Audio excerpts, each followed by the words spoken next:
and to the first episode of Explaining Transformers Prime. If you don't know what Transformers Prime is, it's a really cool Transformers series that's on Netflix. The series is about surviving Autobots seeking shelter in an abandoned military base on Earth. This is because the Decepticon leader Megatron had led to the downfall of their planet Cybertron. The Autobot leader, aka Optimus Prime, has formed a team of 6 Autobots, including himself, to combat the Decepticon army that has followed them to Earth. In the first episode, I'll be showing you all of the characters, including both Cybertronian and human. So without further ado, let's begin. Kickstarting the character introduction is the most important one of them all, Optimus Prime. Optimus Prime is, how already mentioned, the Autobot leader. Optimus is armed with 2 blades that come out of each arm, and 2 cannons that come out of each arm. Optimus is a character who doesn't like to kill, but will do it when it's necessary. And one of his many priorities is to protect all humanity at all costs. He also makes sure that none of his Autobots reveal themselves in robot mode to any humans, except for Special Agent William Fowler and the 3 human children who saw RC while in action or talking to Jack. But I'll get to humans at the end. I don't want to say too much about the character's history, or any character's history, because that comes up later in the show. But what I will say is that Optimus was not always a Prime. He was once a data clerk called Orion Pax, who believed that Megatron was his friend. In fact, he was some sort of a mentor to him. But when Megatron betrayed the Cybertronian Council, a war was waged on Cybertron, which was ultimately how the war started, and the way that Optimus became a Prime was by travelling to their planet Cybertron's core, where he would find himself in the presence of Cybertron's life-giver, Primus. Primus would then grant him the Matrix of Leadership, making him a Prime.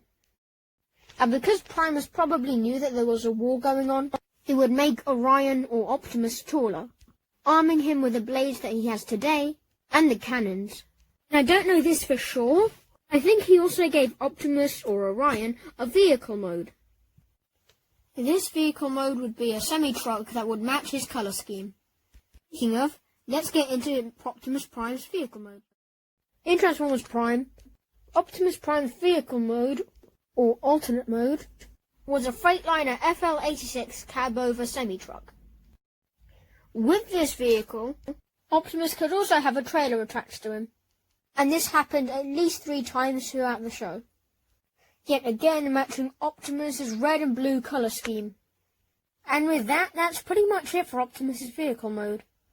If you want me to make a separate video explaining where the parts from his robot mode go on his vehicle, then be sure to let me know in the comments, and I'll do this for all of the Transformers Prime cast. Now moving on to the deadly Decepticon leader that has aspirations to rule over Earth, it's Megatron. The Decepticon leader is armed with a massive cannon on his right arm, and a blade that comes out from underneath his cannon. Megatron is a powerful but strategic leader of the Decepticons. He does not allow anyone or anything stand in his way. Megatron rules over the Decepticons with an iron fist. Megatron was the Cybertronian who led to Cybertron's downfall. He was a gladiator in the pits of Kaon, who believed all sentient beings should be treated the same. These words sparked the attention of many Cybertronians who had become his loyal followers, which he would name Decepticons. One of them being Optimus Prime, where at the time he was known as Orion Pax. Like I said before, at this point Orion was not a Prime. Neither was Megatron, but Megatron desperately wanted to be one. So he went to the Cybertronian Council and arrogantly but demanded that he would be named the next Prime. However, no matter what happened, he would not be named the next Prime. This is because the Matrix of Leadership is not granted, but earned. To make a long story short, Megatron became infuriated with the Council and violently attacked anyone who got in his way. Eventually, the planet Cybertron was plunged into warfare, and leading Optimus to become a Prime. Eventually, we arrive at the present day. where I'm not going to say too much because I don't want to spoil the first few episodes, but Megatron and his army are on Earth with the Autobots. And that's all I'm going to say about the Decepticon leader for now. So with that history lesson over with, time to move on to Megatron's vehicle mode. In Transformers Prime, Megatron transformed into a Cybertronian jet, armed with what I'm pretty sure is the cannon on his right arm. You can just see it sticking out the back there.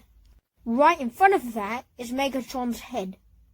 But like I said before, if you want me to go over where all the parts from the robot mode goes in the Autobots and Decepticons vehicle mode, make sure to drop a comment and I'll do a full video on that. Megatron's colour scheme was mostly silver, but also had quite a bit of dark purple sprinkled throughout. And other than the red in his eyes, that's basically all for Megatron. Moving on to the Autobot Scout without a voice, time for Bumblebee. Bumblebee in Optimus Prime was titled the Autobot Scout, who is revealed later on in the show to be worthy of warrior class. But he chose to stay a Scout. This is because he prefers to graduate on his home planet Cybertron, rather than on Earth. The Autobot Scout is armed with, I guess you could call them guns, that come out on the top of the outside of his arms.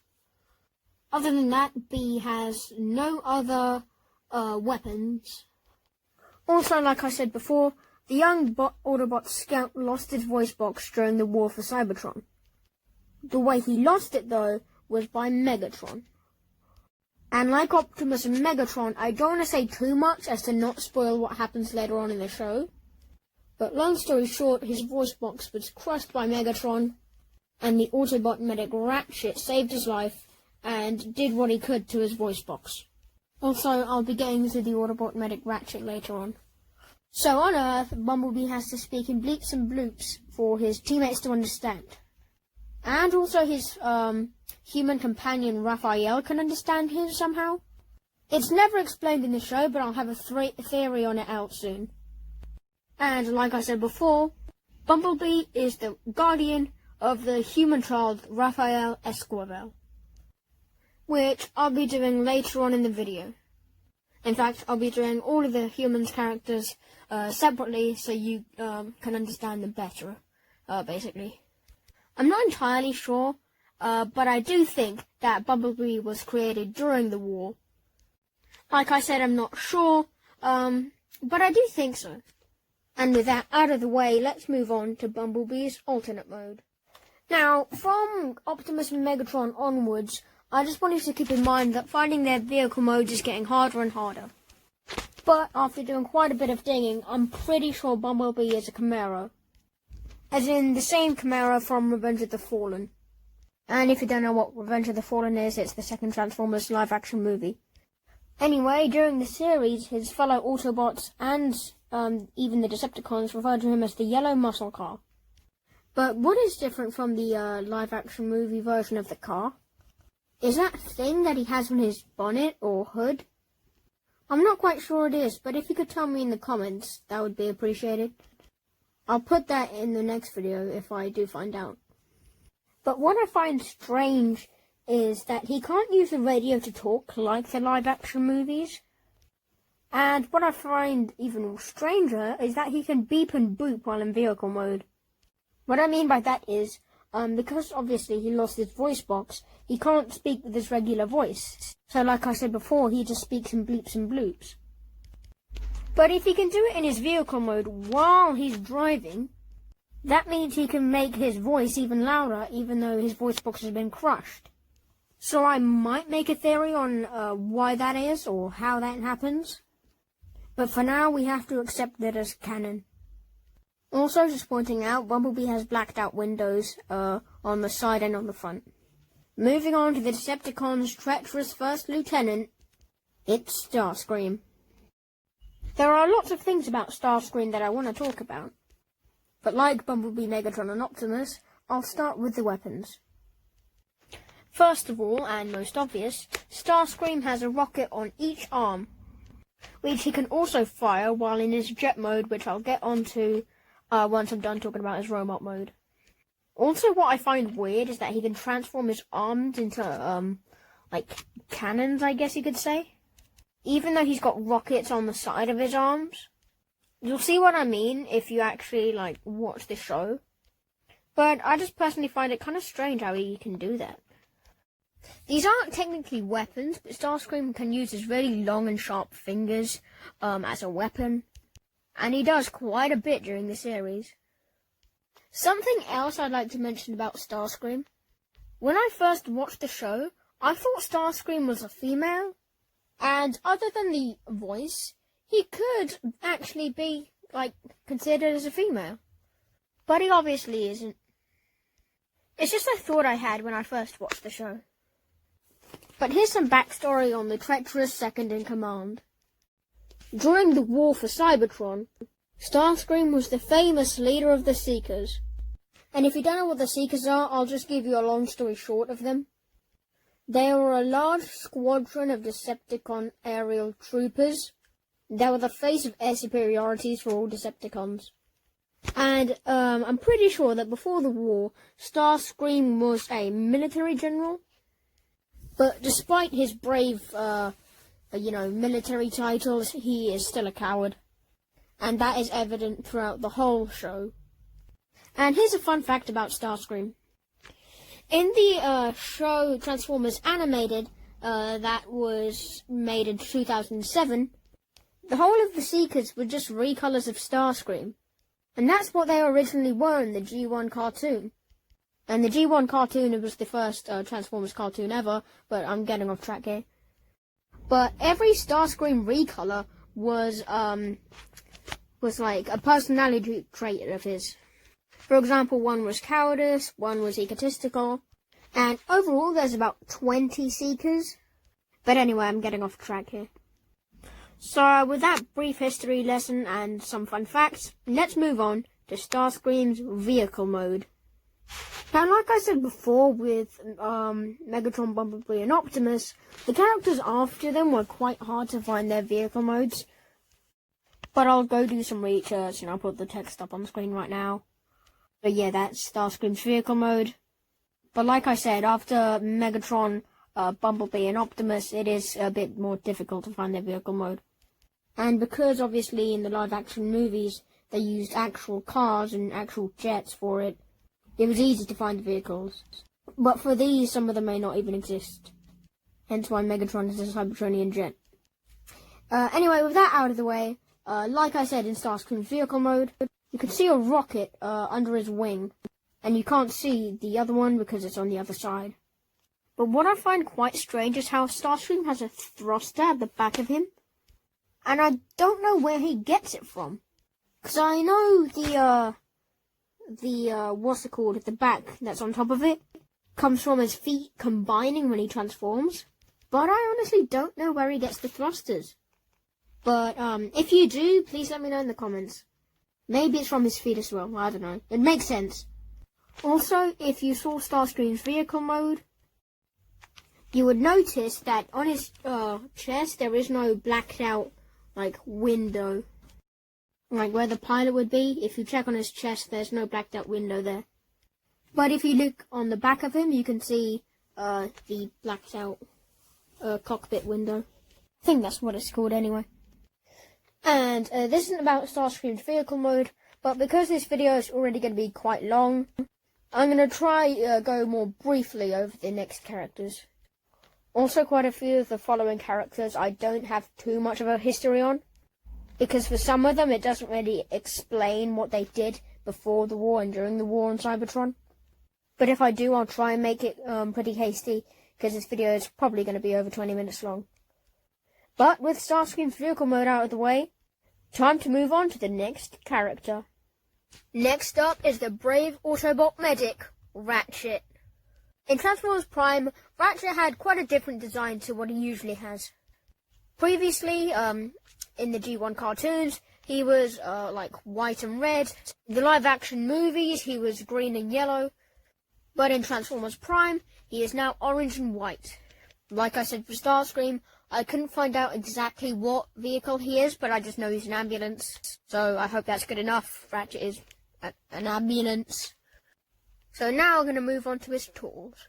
The reason I said tools and not weapons is because Ratchet, being a medic, he doesn't just have the obvious blades that comes out of both arms, as you can see in the picture.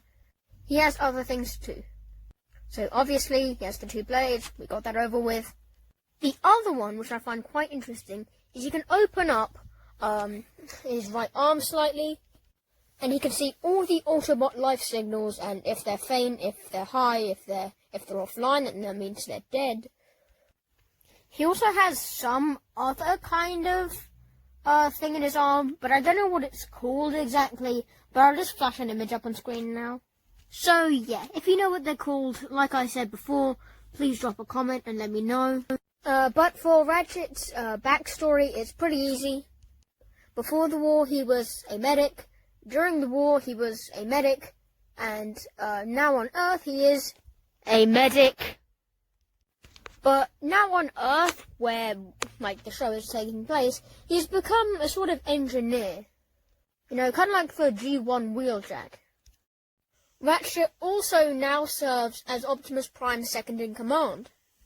As he tells us in the show, he has known Optimus for longer than any of the other Autobots. And I'm pretty sure he even knew Prime when he was Orion Pax, but I'm not entirely sure. It's just a guess. Now, this is just an opinion, but I think one of the things that Transformers Prime absolutely nailed was making Ratchet an interesting and likable character.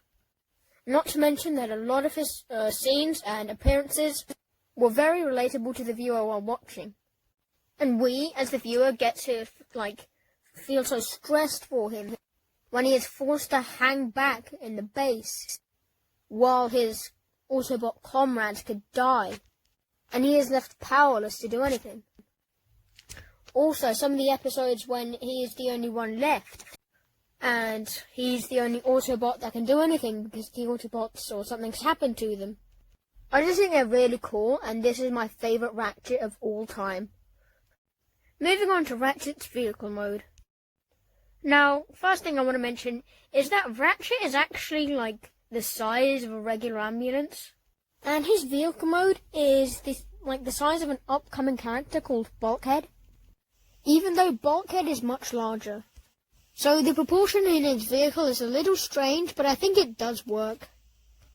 Also, the Autobot insignia that he has on the very front of his vehicle. If you look at his chest on his robot mode, you can't actually see it.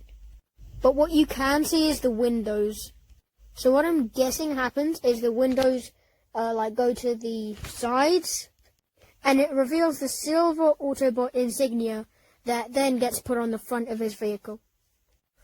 Also, the siren on the top of him. It's pretty cool how he can actually use his siren, and I'm guessing he can do it in robot mode as well. And this is also just another theory, but Ratchet might be older than Optimus. Now, some of you might be watching this and thinking that that's stupid and it can't happen. And when I hear myself say that, I do also think that that's ridiculous. But it could actually be possible. Leave what you think in the comments. But I think that's all that needs to be said about Ratchet's vehicle mode. And it's time to move on to a Decepticon jet. Moving on to the terrifying faceless Decepticon communications officer, Soundwave. There are quite a lot of things that are very obvious about Soundwave that are different from previous versions of him. The first one is his colour scheme. This Soundwave is kind of a dark blue and purple, and he used to be fully blue, and I don't know how to describe it, but I'll put an image up on screen of G1 Soundwave. Second very obvious feature is his arms and legs. Transformers Prime Soundwave is a very slender character, as before he was he had a body shape of kind of like Bumblebee, I guess. What I'm trying to say is he was as physically thick as Bumblebee. This feature is most apparent in his jet mode. Third feature is his fingers. I actually think that his fingers are twice as long as Starscream's, but blunt. So he can't use them as weapons either. And if you're wondering why I haven't gone over his weapons yet, is the only weapons that he has is his wires And I know that sounds strange if you haven't watched the show, but there are like wires that comes out of his stomach. Trust me, it's not as gruesome as it sounds. The fourth feature is his face. Obviously, we can see that there's something on his face, but he doesn't have a face. I know all of you watching this have no clue what I'm on about, but his face is like a phone screen. He can show things on there, and he can actually take pictures. And he does this twice throughout the whole show, I believe. And last but not least is Laserbeak. I'm not going to do Laserbeak separate from Soundwave because they are connected, and every shot you see Laserbeak in, there's always going to be something to do with Soundwave. I guess Laserbeak can be classed as a weapon because Laserbeak does have weapons. So I guess Soundwave has two weapons. One, the wires coming out of his stomach. Two, Laserbeak. And he technically has a third weapon, but it doesn't do any harm. Soundwave can open a ground bridge on command. And if you don't know what a ground bridge is, then I'll do a full video explaining what they are. But long story short, a ground bridge is a scaled-down version of Space Bridge Vortex technology. However, it has limited range. And I know space bridges do, but ground bridge Vortex portals have much shorter range than space bridges do. And I know that probably makes no sense still, but once you watch the show, it will become easier to understand. If you don't get it, it's probably because it defies human laws of physics. But this is Cybertronian technology we're talking about. Anyway, for Soundwave, I'm going to get onto his history. Before the war, it's believed that he was a spy in the city of Kaon. And I'm guessing he used a surveillance drone Laserbeak to assist him. He most likely worked in secret. So Soundwave was basically an agent before the war started. Also, as we discovered during the show, Soundwave is no ordinary Cybertronian. He can do things that Optimus, Megatron, Bumblebee, you name it, can't do. And it's very strange, but I won't go over all of them in this video. I'll make a separate video on Soundwave and Laserbeak explaining why they're different from all other Cybertronians in the show. But Soundwave is apparently the first follower of Megatron that Megatron achieved. Which means that Soundwave was probably the most loyal Decepticon to live. And to be honest, it baffles me that Megatron didn't pick him to be second in command after all that he did for the Decepticons. While Starscream betrays Megatron left and right, and Megatron just sticks with it. Not only is Soundwave more loyal, but in my opinion, he is also stronger than Starscream. But that's just my opinion, and my opinion obviously isn't canon. But after that quick history lesson of the Slender Spy, it's time to move on to his vehicle jet mode. Soundwave in Transformers Prime is a General Atomics MQA Reaper, which, as you can see, is a very slender jet. And I really struggle to see how his whole chest fits into such a, like I said before, a slender and thin jet. Also, fun fact, you can see Soundwave's jet in the Revenge of the Fallen movie. If you want to know when, it's just during the Operation Firestorm airstrike. But with those facts aside, time to talk more about Laserbeak. Now, I think Laserbeak is placed just between the two wings. Because if it was placed any higher up, then that wouldn't be wide enough for him.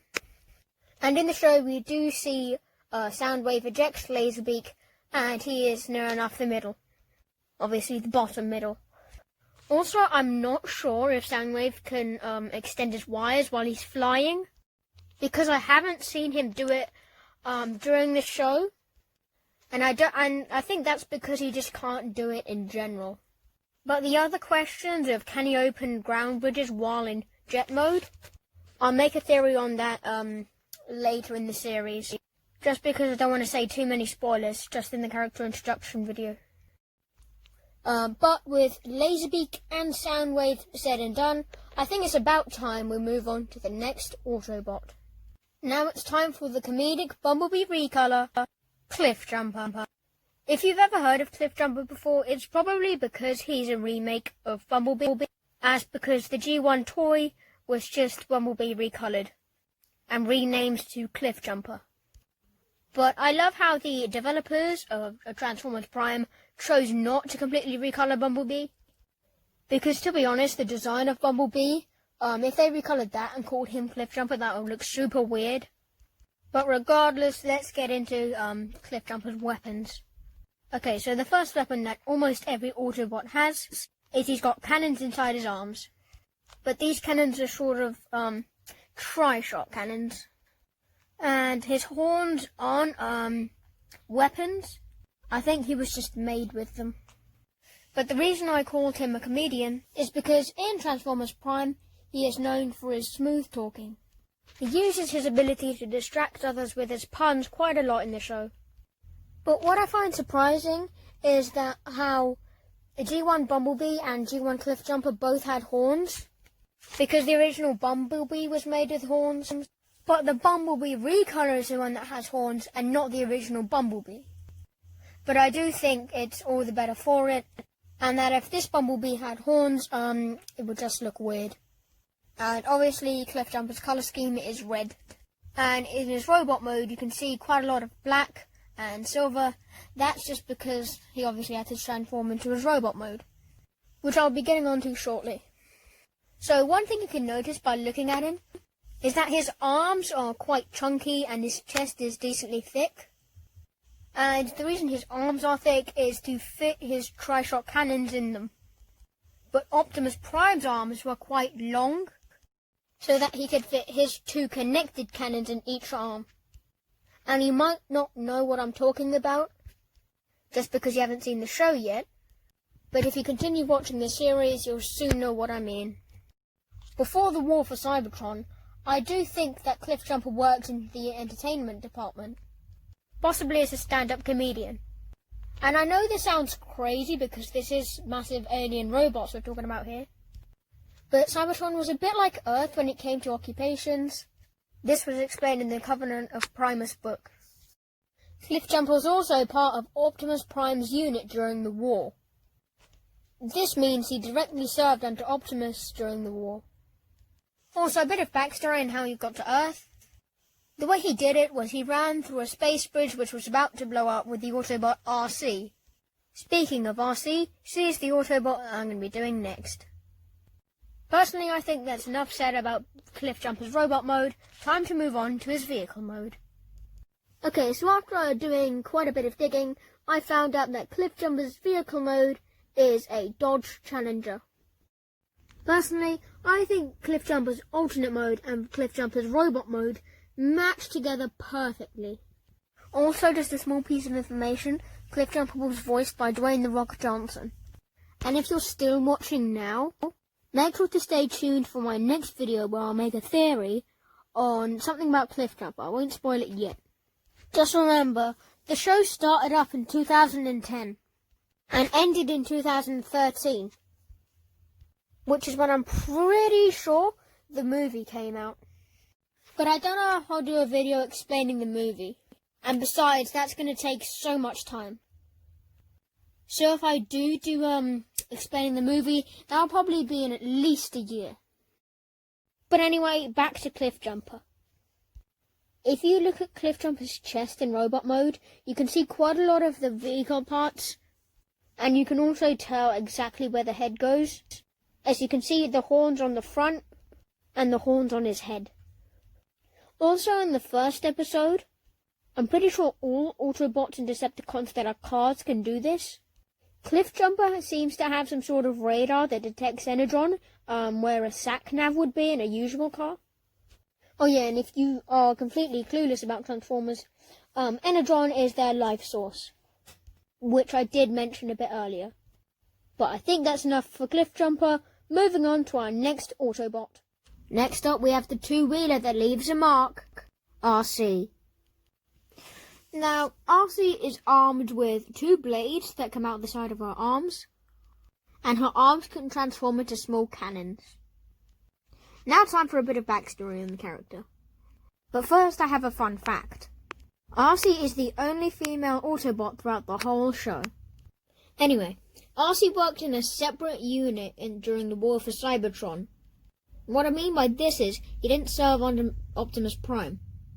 While we don't know what unit exactly she serves in, or who she serves under, but what we do know is that she used to have a partner. This partner was called Tailgate. Unfortunately, her and her partner Tailgate were captured. They were captured by one of RC's enemies, which I'll get on in a future episode. But only RC would live to tell the tale. But there is an episode where we get to see this happen. And the strange thing is, when she gets rescued by Cliffjumper and Bumblebee.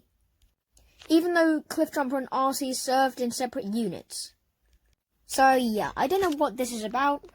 I think it's just something that the animators got mixed up. But before I say anything else, I just want to say that before the war, I'm 99% sure that she was a police officer. But anyway, we don't know what happened after Tailgate's passing. But I'm pretty sure she'd just go back to serving as usual. And she wouldn't get another partner until she was captured by Starscream. Now that I think about it, I don't think Cliffjumper saving RC, it was actually a mistake. Because what happens next is RC and Cliffjumper has been captured by Starscream. Starscream threatens to kill Cliffjumper if RC doesn't give over some information. But what I find strange is, so now that I think about it more, I don't think Cliffjumper saving RC was actually an error. Reason being, if Cliffjumper saving RC was an error, then why would Starscream threaten to kill him if RC didn't go over the information? Because if it was a mistake, then why would RC care? And also, if it was a mistake, then how would RC know Cliffjumper? So yeah, forget what I just said 30 seconds ago. Anyway, Starscream gets the information, and it turns out it was the invitation to planet Earth that Optimus Prime sent out to all surviving Autobots. But at this time, Starscream was working with someone. Now, I'm not going to say who, just because they're a character that comes into the show later, and I don't want to give out spoilers. But anyway, Starscream and that Decepticon had worked together to build a space bridge under Megatron's command. Following this, RC and Cliffjumper realised that there was no escape, other than the space bridge that was opened right at Optimus Prime's location.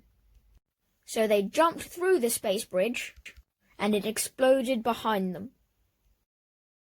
But I think that's enough for RC's robot mode, and it's time to go over to our vehicle mode.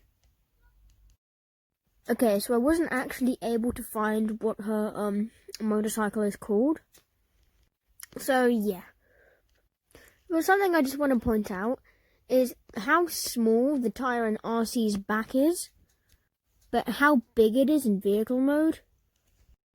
But anyway, RC's vehicle mode is the last thing that I'm going to be doing in this episode, just because the episode's already gone long enough. So I'll have the second video out shortly after this. But anyway, you see RC's headlights? It's kind of confusing to me because they switch from yellow to white. So in the first two seasons they're white, but in the third season they're yellow. And in the movie they're yellow. And I have a theory out when it comes to the time. But for now, there's not really much else that I want to talk about on RC's vehicle mode.